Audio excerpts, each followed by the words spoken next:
Hello from London. Now, I complained last week that after the previous week's feast of many weekly and also many monthly key reversals, we somehow managed to only have 3 weekly key reversals last week. I coined the phrase at the time, a feast turned into a famine. Well, this past week we have seen the famine continue. Yes, we have only the 3 weekly key reversals again this past week. In the currencies we only had one, a weekly key reversal down in US dollar Norwegian krona. This is perhaps an unsurprising move to some of you out there, as the Norwegian krona is very heavily influenced by the moves in some of the energy markets, which this country has been blessed with an abundance of. However, looking this week, there has not been any follow through lower to last week's action.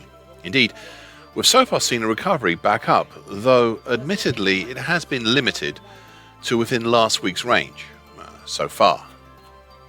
The second weekly key reversal is a weekly key reversal up in a somewhat esoteric market to some of you, but one that has been in the news over in Europe and in the UK as well a lot.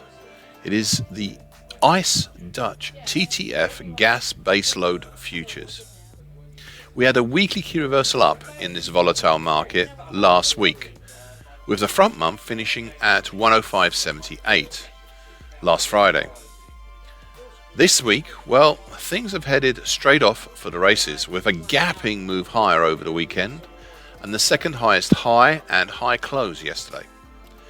Today we are trading around the 126.5 area, a gain of about 19% in 2 and a bit days, with the possibility of further moves before the week is out. An impressive market that should be in everyone's frame for the near term, at least. Finally, we had another commodity, a more traditional one. Last week we had a weekly key reversal up in LME 3-month zinc. This is one of those markets I alluded to last time. I'll explain what I mean. Okay, so if you remember, I laid out 2 possible scenarios that might cause such a scarcity of weekly key reversals. The first scenario was one where a market was continuing its prior strong move either higher or lower, and thus was not able to or needed to make a weekly key reversal at all. The second scenario is where we have 2 or more weeks of narrowing ranges that are crying out for a weekly key reversal or similar such pattern to maybe, just maybe, stir the pot.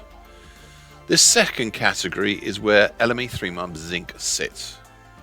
We've previously had a narrowish range with the market heading sideways for a possible bullish bias caused by an optimized May 2020 to date uptrend currently at 33.63.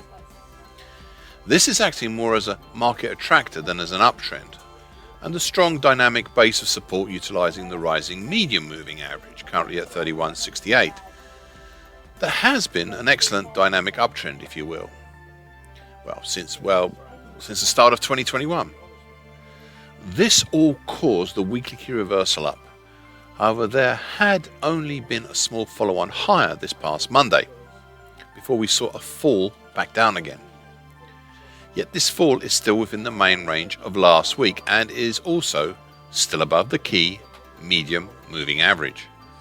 Thus, it is not a clear cut rejection of the weekly key reversal down as it would first seem. That's it for this week. A truncated version, as there is little I can describe further.